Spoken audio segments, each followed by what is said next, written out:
என்னுடைய அன்பான உறவுகளான உங்கள் எல்லோருக்கும் வணக்கம்.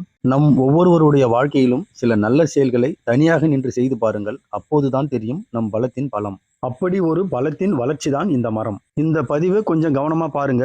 சாணம், களிமண் சேர்ந்த கலவையை மரத்து மேல ஏன் பூசுறீங்கன்னு நீங்க கேட்கிற கேள்விகளுக்கு ஒரு மனநிறைவான பதில் இந்த மரத்துல இருக்கும். எங்களுடைய திருமண நாள் ஞாபகமாக 24/5/2020 அன்னைக்கு இரவு நானும் என்னோட பொண்ணும் சேர்ந்து சரியான அளவுல சரியான முறையில ஒரு இலுப்ப மரத்தை நடவு செய்து முடிச்சோம்.